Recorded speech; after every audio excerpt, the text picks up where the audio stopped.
குறைந்த விலை நிறைந்த தரம் தங்கள் தேவைகள் அனைத்தும் ஒரே இடத்தில் ஜெயச்சந்திரன் டெக்ஸ்டைல்ஸ். எம்ஜிஆர் எப்படியோ அதே மாதிரி இவரும் வர்றவங்களுக்கு சாப்பாடு கொடுக்காம அனுப்ப மாட்டார். நாளைக்கு வந்து கற்றுக்க கொடுக்கும்போது சாப்பிட்டு போதாங்க பழங்கிறாரு. அப்போ தான் அவர் சும்மா அப்படியே வர்றாரு, லைட்டாக தான் இருக்கார், பெரிய எல்லாம் இல்லை. வர்றவங்களாம் சாப்பாடு போடுவார். 2 படங்கள் நடிச்சிட்டாரு. ஆமாம், 2 படம் நடிச்சா பெரிய டாப் ஹீரோ. இப்போ மாதிரிலாம் ஒரு படம் நடிச்சு 2ஆம் படத்துக்கு 1 கோடி 100 கோடி சம்பளம் இல்லையா? அவர் ரொம்ப நாள் 100 படத்துக்கு அப்புறமே அவருக்கு சம்பளம் கம்மியாக தானே வாங்கினார். விஜயகாந்த் ப்ரொடியூசர் நல்லா இருக்கணுங்கிற ஒரு நல்ல எண்ணம், எல்லாரும் பிழைக்கணுங்கிற ஒரு நல்ல எண்ணம் இல்லை. 100 கோடி எனக்கு கொடுத்துட்டு எப்படியா நாசமாக போனே அவர் சொல்லவே இல்லையே. ப்ரொடியூசர் நல்லா இருக்கணும், எல்லாரும் நல்லா இருக்கணும், அந்த மாதிரி பண்ணிடுது. அவர் வெளிலேருந்து சிரிப்பார் பாருங்க, அவர் நினச்சி பாருங்க, அவர் மாதிரி வெளிலேருந்து யாரும் சிரிக்க மாட்டாங்க. அதாவது அவர் எதையாவே இருப்பான், சண்டை போடுவார், அடுத்த நிமிஷம் வந்து அணைச்சிட்டு அவனுக்கு என்ன வேணுமோ செல்ஃபை சப்போர்ட் பண்ணுவார். அந்த மாதிரி ஒரு நல்ல மனிதர் வந்து கிடைக்கிறது அபூர்வம் சார். யாருக்கு ஒரு கஷ்டம்னாலும் முதல் பணம் அவர் பணமாக இருக்கும். இந்த புரட்சி தலைவர் இருக்கிற வரைக்கும் இவர் தான் முதல்ல கொடுத்துட்டு இருந்தார். அவர் இல்லாதக்க பார்த்தீங்கன்னா இன்னொருத்தர், அதான் கருப்பு எம்ஜிஆர்னு சொல்லியிருந்தாங்களா, அதுக்கு 100% நான் கூடவே இருந்தேன்னு சொல்கிறேன், தகுதியானவர். பஞ்ச் பண்ணும்போது இறங்கிடுச்சு, கை இறங்கிடுச்சு, குட்டிக்க ஆரம்பிச்சார். எனக்கு கொஞ்சம் வறுமை கலை தெரியும். உடனே அப்படியே உட்கார வச்சுட்டு துண்டு வச்சு அப்படியே வச்சு அவரை ஏற்றி விட்டேன். கையில் ஏற்றினா பழக்கன்னு ஒரு வச்சு. அப்போ ஒரு 5 நிமிஷம் வலி சரியாக போச்சு. என்னது எப்படி சரியாச்சு அப்படின்னாரு. இல்லை லாக் கலந்துச்சு, அது சரியாயிடும் அப்படின்னேன். அப்புறம் அது அடிக்கடி அவருக்கு வந்து கழட்ட ஆரம்பிச்சு. அவருக்கு அந்த பயத்திலே கழட்ட ஆரம்பிச்சு. ஒரு மனுஷனுக்கு இப்போ இந்த இடம் வலிக்குதுன்னா இந்த இடத்துல எவ்வளோ கை வைக்கலனாலும் வலிக்கும், இல்லை வலிச்ச மாதிரியே தெரியும், நம்ம மனசு அப்படி சொல்லுவோம் மாதிரி. அவருக்கு அடிக்கடி உண்மையில இறங்க ஆரம்பிச்சு. இறங்கும்போது அவரே அதை கற்றுக்கிட்டாரு. அப்படியே தூக்கி வைப்பார், கண்ணு கலங்குவார் பாருங்க, நிற்கவே முடியும் பக்கத்தில், அப்படி இருக்கும். இருந்தாலும் வந்து சுகருங்கிற ஒரு இது வந்து அவருக்கு விரல் எடுத்தோன்னே அவர் அதுலேயே அவர் அப்செட் ஆகிட்டார். எவ்வளோ பெரிய ஆளுங்க, எவ்வளோ பெரிய நல்ல மனிதர், எவ்வளோ பேருக்கு உதவி பண்ணுறவர். அவருக்கெல்லாம் அப்படி வந்துச்சு. சில நேரத்தில் கடவுளை பார்க்கும்போது அதுதான் கோபமாக வருது.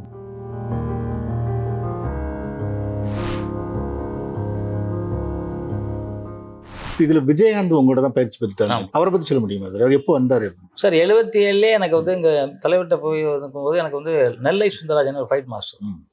அவர் வந்து எங்கள் ஊருக்காரரு. அதெல்லாம் எனக்கு அவர் லிங்கில் இருக்கும். அப்போ வந்து தமிழ் அந்த மாதிரி விஜய்னு ஒரு பையன் ஹீரோ, அந்த பையன் தெரியும், ஆல்ரெடி எனக்கு தெரியும். நான் அந்த முன்னாடி ஒரு படம் ஒர்க் பண்ணேன். அவரோட வந்து சிலம்பம் கற்றுக்கணும்னு நினைக்கிறாரு, சொல்லி தெரியானாரு.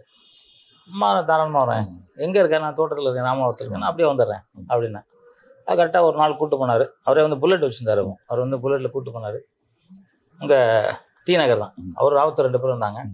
போகும்போது வந்து விஜய் இந்த மாதிரி வந்து தங்க வளர்ந்த பையன் பேர் மாதிரி சிலம்பம். அவர் அப்படி மேலேங்க பார்த்தாரு. சிலம்பம் சுற்றுவாங்க ஒல்லியா அந்த மாதிரி இருப்பேன், சட்டை ஃபுல் கை போட்டு ஒன்றுமே தெரியாத மாதிரி உட்காந்துருப்பேன். சுற்றி பார்க்க சுற்று அப்படின்னாரு. சுற்றி சும்மா கம்பு கர கர கர கரன்னு அவர் அப்படியே அவர் தெரியாமல் கை தட்டார். கை தட்டு சூப்பர்னு கட்டி பிடிச்சிட்டாரு. கட்டி பிடிச்சிட்டு கற்றுக்கிறேன் அப்படின்னு சொல்லி அன்னையெல்லாம் கற்றுக்க ஆரம்பிச்சார். என்ன விஷயம்னா, எம்ஜிஆர் எப்படியோ அதே மாதிரி இவரும் வர்றவங்களுக்கு சாப்பாடு கொடுக்காம அனுப்ப மாட்டார். நாளைக்கு வந்து கற்றுக்க கொடுக்கும்போது சாப்பிட்டு போதாங்க பழங்கிறாரு.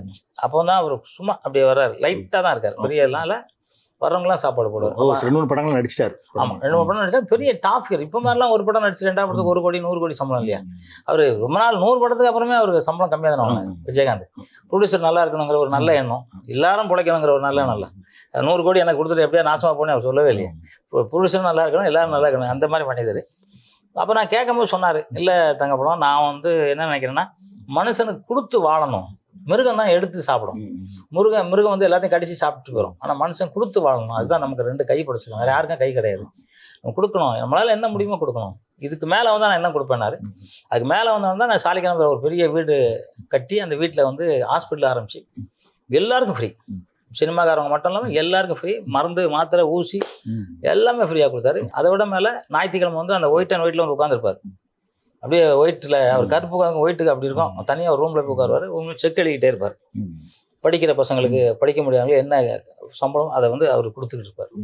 அதெல்லாம் நான் கண்ணால் நேரில் பார்த்து ஒரு தங்கமான மனிதர்கிட்ட இருந்து இன்னொரு தங்கமான மனிதர்கிட்ட அறிமுகம் இருக்கணும்னு ரொம்ப சந்தோஷப்பட்டேன். ரொம்ப நல்ல தருணம். அவர் வந்து என்கிட்ட ரொம்ப கற்றுக்கிட்டு இருந்தார். ரொம்ப என்ன மேலே உயிராகவே இருப்பார். எவ்வளோ கூட்டத்தில் இருந்தாலும் என்னை கூப்பிட்டு போவார். ஃபஸ்ட்டு கார் வாங்க கூட என்கிட்ட வந்து காரில் ஏற்றுறாரு. ஏவிஎம் ஸ்டுடியோவில் ஏற்றிட்டு அவர் கார் வாங்கி எனக்கு தெரியாது, சிரிக்கிறாரு. காரை ஏற்றிட்டு அவர் வெளிலேருந்து சிரிப்பார் பாருங்களேன். அவர் நினச்சி பாருங்க, அவர் மாதிரி வெளிலேருந்து யாரும் சிரிக்க மாட்டாங்க. அதாவது அவர் எதையாவே இருப்பான், சண்டை போடுவார், அடுத்த நிமிஷம் வந்து அணைச்சிட்டு அவனுக்கு என்ன வேணுமோ செல்ஃபை சப்போர்ட் பண்ணுவார். அந்த மாதிரி ஒரு நல்ல மனிதர் வந்து கிடைக்கிறது அபூர்வம் சார். அந்த மாதிரிலாம் நல்ல மனிதர்கிட்ட பேசி பழகினது நமக்கு ஒரு பெரிய இது. அவர் நிறைய படம் அவருக்கு அன்னைக்கு என்ன நடந்துச்சு முடியுமா சார்? அந்த காரில் ஃபர்ஸ்ட்லாம் காரில் ஏற்றி இல்லை அந்த ஏவிஎம்ல ஷூட்டிங் சார், அவரும் வராரு. இவர் கார் அன்னைக்கு தான் வாங்கிட்டு இவர் ஓட்டு வராரு. என்ன மாட்டம் கரெக்டாக பார்த்து காலைல ஏற்றுறாரு. காரை வந்து ஃப்ரண்ட் ஐயில் ஏற்றுறாரு. யாரா அப்படின்னு பார்த்தா இவர் சிரிக்கிறாரு. என்னாச்சுன்னாரு, ஒன்றும் ஆகலண்ணே அப்படின்னா. என்னோட சின்ன வயசுல சின்னவர் தான். அப்போ நாங்கள் அண்ணன் தான் எல்லாருமே சொல்லுவோம், அண்ணன் தான் சொல்லுவோம். இப்போ எம்ஜிஆர் அண்ணன் தான் சொல்லுவோம், கலைஞரே நான் அண்ணன் தான் சொல்லுவேன், அவரே அப்படி தான் சொல்லுவேன். ஸோ அதனால என்னன்னா அது அப்படியே அண்ணன் அண்ணங்கிறது பழகிட்டு இல்லை அவனா ஏன்னா Fiat first white colour Fiat வாங்கினாரு. வாங்கிட்டு வந்தோன்னா என்கிட்ட காமிக்கலாம் அவசியமே இல்லை இல்லையா. அது வந்து காமிச்சு நல்ல மனுஷன், மனசில் ஒன்றுமே வச்சுக்காது. அவர் எங்கே போனால் என்னை கூப்பிட்டு போவார். அவர் எலெக்ஷன் கூட என்னை கூப்பிட்டு கூடவே வச்சுக்கிட்டாரு. அவர் நடிகர் சங்க எலெக்ஷனில் ஜெயிக்கும் போது எனக்கு ஒரு பிரச்சனைங்க கூட அவர் பிரச்சனை மாதிரி வேட்டியை கட்டி இறங்கி நின்னாரு. அது மாதிரிலாம் மனிதர் பண்ணுறாரு. ஸ்டண்டு நடிகர் இல்லாமல் யாருக்கு ஒரு கஷ்டம்னாலும் முதல் பணம் அவர் பணமாக இருக்கும். இந்த புரட்சி தலைவர் இருக்கிற வரைக்கும் இவர் தான் முதல்ல கொடுத்துட்டு இருந்தார். அவர் இல்லாதக்க பார்த்தீங்கன்னா இன்னொருத்தர், அதான் கருப்பு எம்ஜிஆர்னு சொல்லியிருந்தாங்களா, அதுக்கு 100% நான் கூடவே இருந்தேன்னு சொல்கிறேன், தகுதியானவர். அவர் படங்களெல்லாம் ஒர்க் பண்ணிருக்கீங்க? நிறைய படம் ஒர்க் பண்ணுறேங்க. அப்புறம் அவருக்கெல்லாம் பிறந்த நாள்லாம் உடனே கொண்டு போய் மாலை நான் தான் போடுவேன். பெரிய மாலை தான் முதல்ல போட ஆரம்பிச்சார்.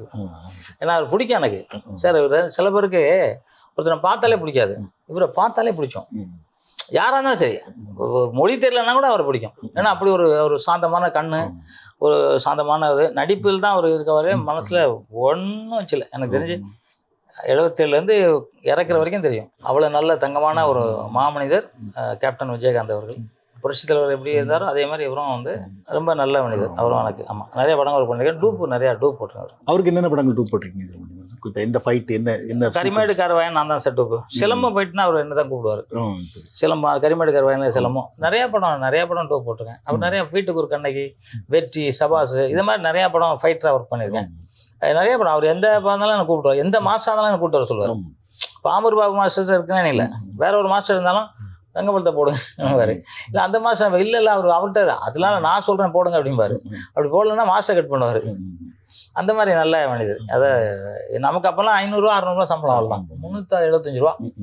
அதுக்கே வந்து நம்மளை போட சொல்லி சொல்லுவார், ரெக்கமெண்ட் பண்ணுவார். அந்த மாதிரி யாரும் இந்த காலத்தில் இருக்காங்க, யாரும் கிடையாது. இந்த மாதிரி பண்ணுவார். நிறைய படம் பண்ணியிருக்காங்க. அதில் படங்கள் நடிக்கும்போது சில படங்களில் சண்டைகள் அவருக்கு அடிகள்லாம் பட்டுருக்கு, கையெல்லாம் கூட தோள்பட்டை இறங்கி. ஆமாம் சார், அவருக்கு வந்து ஒரு படம், அது ஏதோ படம் பேர் எனக்கு நிறைய ஞாபகம் இல்லை. அதில் அப்படி பஞ்ச் பண்ணும்போது இறங்கிச்சு, கை இறங்கிச்சு, துடிக்க ஆரம்பிச்சார். எனக்கு கொஞ்சம் வர்மக்கலை தெரியும். உடனே அப்படியே உட்கார வச்சுட்டு துண்டு வச்சு அப்படியே வச்சு அவரை ஏற்றி விட்டேன். கையில் ஏற்றினா பழக்கன்னு ஒரு வச்சு. அப்போ ஒரு 5 நிமிஷம் வலி சரியாக போச்சு. என்னது எப்படி சரியாச்சு அப்படின்னாரு. இல்லை லாக் கலந்துருச்சு, அது சரியாயிடும் அப்படின்னேன். அப்புறம் அது அடிக்கடி அவருக்கு வந்து கழட்ட ஆரம்பிச்சு. அவருக்கு அந்த பயத்திலே கழட்ட ஆரம்பிச்சு. ஒரு மனுஷனுக்கு இப்போ இந்த இடம் வலிக்குதுன்னா இந்த இடத்துல எவ்வளோ கை வைக்கலனாலும் வலிக்கும், இல்லை வலிச்ச மாதிரியே தெரியும் நம்ம மனசு அப்படி சொல்லுவோம். மாதிரி அவருக்கு அடிக்கடி உண்மையில இறங்க ஆரம்பிச்சு. இறங்கும்போது அவரே அதை கற்றுக்கிட்டாரு. அப்படியே தூக்கி வைப்பார், கண்ணு கலங்குவார் பாருங்க, நிற்கவே முடியும் பக்கத்தில், அப்படி இருக்கும். அதுக்கப்புறம் நான் வந்து எங்கள் ஊர்லேருந்து திருச்சியிலேருந்து ஒரு எங்கள் வாத்தியாரை கூப்பிட்டு வந்தேன். அவர் வந்து எனக்கு கால்லாம் உடையும் போது அவர் தான் வந்து மருந்து வச்சு கட்டி சரி பண்ணிட்டார். அதனால இதையும் சரி பண்ண முடியும்னு சொன்னார். ஆனால் அப்போ விஜயகாந்த் சார் அப்போ பெரிய டாப் ஹீரோ ஆகிட்டார். அப்போ வந்து நாங்கள் எவ்வளோ சொன்னோம். அவர் சொன்னார் 20 நாள் நீ வந்து மருந்து கட்டிட்டு வீட்டிலே இருக்கணும். புல்லாண்டான், அவர் புல்லாண்டான்னு சொல்லுவாங்க வாத்தியார். புல்லாண்டான் நீ வந்து 20 நாள் வீட்டிலே இருக்கணும் அப்படின்னாரு. அப்படிலாம் இருக்க முடியாதுன்னாரு. அப்போ எனக்கு பண்ண முடியாதுட்டு போயிட்டார். அவர் நான் பண்ண முடியாது, நான் பண்ண போயிட்டார். ஸோ அந்த மருந்து வச்சு கட்டலை, அவர் கடைசி வரைக்கும் கட்டலை. நான் அதுக்காக ரொம்ப சிரமப்பட்டு எதிர்ப்பு பண்ணேன். அப்போ எனக்கு இந்த வைத்தியம் அவ்வளோவா தெரியாது. இப்போ எனக்கு கொஞ்சம் தெரியும், நான் பண்ணுவேன். அப்போ எனக்கு தெரியாதனால எனக்கு அது பண்ண முடியல. இருந்தாலும் அவர் அப்போ தான் வந்து கால் வந்து கிக்ஸு நான் வந்து ப்ராக்டிஸ் கொடுத்தேன் அவர். நான் அப்போ கராட்டே பிளாக் பெல்ட் இல்லையா, அதனால கிக்கு ப்ராக்டிஸ் பண்ணும்போது அவர் வந்து கைக்கு போல கால் யூஸ் பண்ணுங்கண்ணே, கை யூஸ் பண்ணாதீங்க, கால் யூஸ் பண்ணுங்க அப்படின்னு காலை யூஸ் பண்ணோம். காலில் யூஸ் பண்ணும்போது அவருக்கு வந்து இன்னும் சில கிக்ஸ் ஓடி போய் சிவரில் மிச்சு ரிவைஸ் அடிக்கிறது, அதெல்லாம் பயங்கரமான ஆளு. அதெல்லாம் வந்து அந்த கை ப்ராப்ளம் இருக்கிறதுனால அந்த அதெல்லாம் பண்ணாரு. அதனால தான் அது பண்ணாரு. கை முடியலங்கிறது அது பண்ணாரு. அதுல செம்ம ஃபேமஸ் ஆயிட்டாரு. அந்த காலத்துல வந்து சண்டைகள்ல விஜயகாந்த் படங்கள்ல சண்டைங்கிறது ஒரு பெரிய பாம்பே ஹிந்தி படம்லாம் எவ்வளவு கூட்டாங்க சார், நடிக்க மாட்டேன்ட்டாரு. தமிழ் மொழி தவிர வேற எந்த மொழியும் நடிக்க மாட்டேன்னு நடிச்ச ஒரே தமிழ் நடிகர் அவர் தான். அவர் எல்லாரும் எல்லா லாங்குவேஜும் படிச்சிருக்காங்க. அவர் தான் வேற எந்த லாங்குவேஜ்ல பண்ண மாட்டேன். சண்டைக்காகவே கூப்பிட்டாங்க. ஆமா, ஒரு மாதிரி கிக் அடிக்கிறதுக்கு ஆளே கிடையாது சார், இந்தியாவில் யாருமே கிடையாது, அவர் தான். அதனால அவர் மாதிரி நடிகை அவர் வரவே மாட்டேன்ட்டார். அது எப்படி சார் அந்த கிக் அடிக்கிறது எப்போ முதல்ல இருந்து ஆரம்பிச்சார்? யார் அது? இல்லை நாங்கள் தான் சார். அது ஃபர்ஸ்ட் படம். அது என்ன படம்னு தான் அவர் யோசனை பண்ண பேசிக்கிட்டே என் மைண்டில் ஓடிக்கிட்டே இருக்கு, என்ன படம் ஃபர்ஸ்ட் அப்படின்னு நினச்சிக்கிட்டே இருக்கேன். அதான் ஃபர்ஸ்ட் வந்து ஒரு மாதிரி ஸ்டூல் போட்டு அதில் ஏகிரி அடிக்கிற மாதிரி நாங்கள் வந்து சப்போர்ட் பண்ணி அடிச்சாரு. அப்புறம் சப்போர்ட் பண்ணாமலே அடிக்க தங்கம் அப்படின்னாரு. சப்போர்ட் பண்ணாமல் அடிச்சிட்டாரு. அவர் வீட்டுக்கு ஒரு கண்ணைக்கில் வந்து அதே மாதிரி அடிக்க ஆரம்பிச்சாரு. இது மாதிரி நிறைய படங்கள் வந்து அப்புறம் அதுக்கு அவர் ட்ரெண்டே அதாயிடுச்சு. அவர் அதுல புதுசா என்னென்ன பண்ணலாம், அப்புறம் ரோப்பு கிடையாதுல்ல, ஒன்லி நம்ம பவர். அப்புறம் போர்டு மிதிப்பாரு. எங்கிட்ட இருக்க அந்த பழைய காலத்து போர்டுலாம் இருக்கு, அதை மிதிச்சு ஜம்ப் பண்ணி அப்படி ஒரு 10 அடி ஃபிளைங்கிக்கு அழகா போவார். அவர் கராட்டே பிளேயர்லாம் கிடையாது, ஆனா தைரியமும் நாங்கெல்லாம் இருக்கிற நம்பிக்கையிலையும் அவர் பண்ணுவாரு. இத்தனைக்கும் உடம்பு வேற கொஞ்சம் இதான உடம்பு கொஞ்சம் ஏறிடுச்சு. பண்ணுவாரு. அதெல்லாம் அப்படி கவலையப்பட மாட்டாரு, ஈஸியா பண்ணுவார். நான் சொல்லுவேன் கொஞ்சம் உடம்பு கரெக்டா வச்சுங்கம்மா. அவருக்கு அதுவும் ஒரு அழகா இருந்துச்சு, அந்த உடம்பும் ஒரு அழகா இருந்துச்சு. அது இந்த போட்டோவில் இருக்கதான் அழகா இருந்துச்சு, இப்போ இருக்கிற போட்டோவும் அழகா தான் இருந்தாரு. அழகு இல்லாம போயிடல, குண்டானாலும் அழகு இல்லாம சில பேர் அப்படிலாம் இல்லை, அப்படியே அழகா தான் இருந்தாரு. ஆனா அவர் அதை எல்லாரும் அதை ஏத்துக்கிட்டாங்க. ஏன்னா ஒரு போலீஸுக்குன்னா ஒரு கம்பீரம், அந்த மாதிரி தான் அவர் தான் வேணும் அப்படிங்கிற மாதிரி. போலீஸ்னா நீங்க வந்து நடிகர் சிவாஜி கணேசன், சௌத்ரி சார், சௌத்ரி தங்க பக்கத்தில் அவரை பார்த்தா போலீஸ் இப்படி இருக்கணும் நம்ம எல்லாம் நினைச்சலாம். அதுக்கு அடுத்து பார்த்த இன்னொரு நடிகர் விஜயகாந்த், அதுக்கப்புறம் சூர்யாவும். அப்போ போலீஸ்னா அப்படி நமக்கு ஒரு இதா தெரியுங்களா, அந்த மாதிரி இடம். அதில் கேப்டன் சூப்பர், உதவி பண்ணுறதும் சரி. எந்த நாட்டில் எந்த ஒரு நாட்டில் கஷ்டம், இப்போ இன்னைக்கு வந்து கேரளாவில் இன்னைக்கு வந்து வயநாட்டில் ஆயிருக்கு இல்லையா, தமிழ்நாட்டில் வந்து விஜயகாந்த் இருந்தாருன்னா முதல் உதவி அவராக தான் இருந்திருக்கும். கனடாவிலேயே ஏதோ ஒரு பிரச்சனை, அப்போ 50 லட்ச ரூபா கொடுத்து அனுப்பிச்சாரு. அவர் யாருன்னு அங்கே பார்க்குறான்னா பார்க்கலான்னு தெரியாது, ஆனால் கொடுத்து அனுப்பிச்சாரு. அதான் சொல்லல, அப்பவுமே சொல்லுவார், நம்ம கொடுத்து தான் வாழணும், எடுத்து வாழக்கூடாது, கொடுத்து தான் வாழணும். வாழ்ந்த ஒரு மனுஷன் அவர். இன்னைக்கு வந்து எவ்வளோ பேர் கேரளாவில் கொண்டு போய் கொடுத்துருக்காங்கன்னு எனக்கு தெரியல. நம்ம தமிழ் நடிகர்களே கூட எவ்வளோ பேர் 100 கோடி 200 கோடிலாம் சொல்கிறாங்க, கொடுத்தாங்களா என்னன்னு தெரியல. கொடுக்கணும். இன்னைக்கு உண்மையிலே நம்ம பாபு தமிழ் டிவி மூலியமா நமது மிலிட்ரி மேனுக்கு ஒரு ராயல் சல்யூட்டு, ஃபயர் சர்வீஸுக்கு லாயர் சல்யூட்டு. இவ்வளோ உயிர் பழி வாங்கியும் இரவு பகல் தூங்காம வேலை செய்த மிலிட்ரி மேனுக்கும் ஃபயர் சர்வீஸுக்கும் அவங்க காலில் விழுந்து நான் கும்பிட்றேன். அந்த மிலிட்ரிக்கு வந்து எவங்க பெரியவன்? மிலிட்ரி மேன் மட்டும் தான் பெரியவன் உலகத்திலே.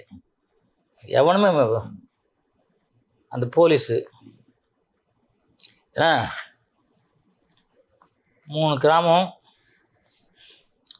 நேற்று பார்க்குறேன், அந்த பெரிய பெரிய ராடு லாரியில் கூட தூக்கிட்டு போக முடியாது. அந்த ராடை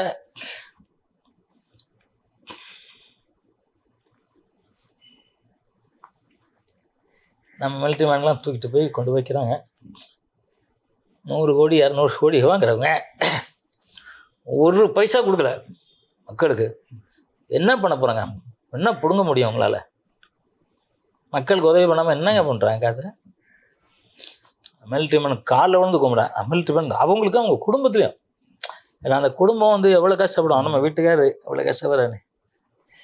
அவங்க வந்து உண்மையிலே நல்லா இருக்கணும். நம்ம இராணுவ வீரர்களும் நம்ம போலீஸும் ஃபயர் சர்வீஸும் உதவி பண்ணுறது, தன்னலம் இல்லாத உதவி பண்ணுற அத்தனை நல்ல குணங்களும் நல்லா இருக்கும் சார். எங்கேயோ ஆபத்து இல்லை, நம்ம பக்கத்தில் நம்ம ஊரில் ஆபத்து, அதுக்கே உதவி பண்ணாமல் இருக்கிறாங்கன்னா அவங்க எந்த இதில் சேர்த்திக்கன்னு எனக்கு தெரியல.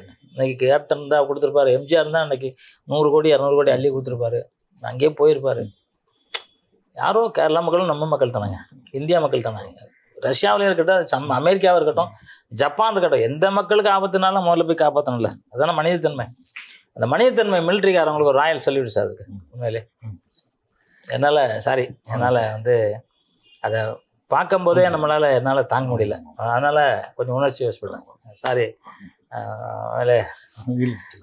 சார். நான் கடைசி எபிசோட் பார்த்தீங்க, அவர் ஆஃபீஸர் இருந்தார், அங்கே வந்திருந்தார். சோமில்ல மனப்பரவு. ஆமாம், உடம்பு சரியில்லாமல் இருக்கும்போது நான் சரி 2 நாள் கழிச்சு பார்க்கணும்னு நினச்சிருந்தேன். அப்போ நான் சரி அப்படியே போனேன், பார்க்கலான்னு போகும்போது அவர் வந்து கொஞ்சம் கைத்தாங்களாக தான் போனார். அது நிறைய பேர் இருந்தாங்க கட்சிக்காரவங்களாம். என்னை பார்த்தோன்னே அப்படி நின்று ஒரு செகண்ட் நின்றுட்டு, என்ன தமிழன் எப்படி இருக்காருன்னு. அவர் பேசுறது நமக்கு புரியுது, ஆனால் அவர் என்ன தான் பேசுகிறான்னு தெரியுது, அவ்வளோதான்.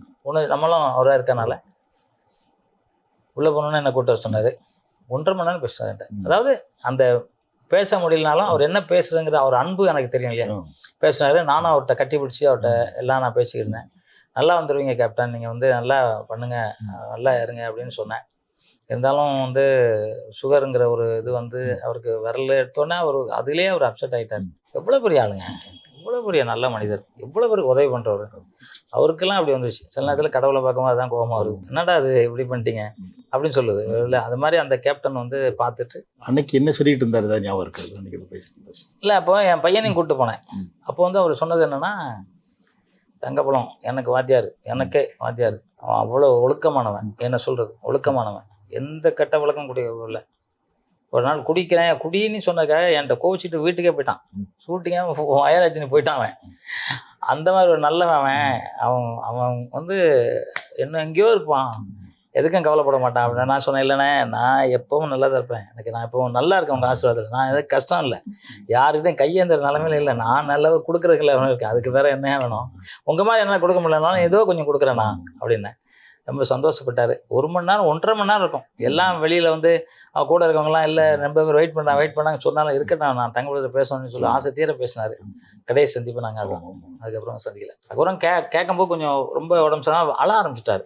அப்புறம் வர்றவங்க இதே புரட்சி தலைவர் எம்ஜிஆர் மாதிரியே இவரும் வந்து கண் கலங்க ஆரம்பிச்சிட்டாரு. அதனால பார்க்க வேண்டாம்னாங்க, அதை நம்ம பார்க்கல. ஆமாம். இதுமே நீங்க ரஜினியோட அந்த பிளட் ஸ்டோன் படம் இருக்குல்ல சார், அதுக்கு நீங்க நிறைய படம், அவருக்கு நிறைய படம் டூப்பு நிறைய, அவருக்கு ஏகப்பட்ட படம். நானும் ஒரு டூப்பு, கமல் சாருக்கும் நான் ஏகப்பட்ட டூப்பு, இவருக்கும் நான் டூப் பார்த்துங்க, 2 பேருக்கும் நான் தான் டூப்.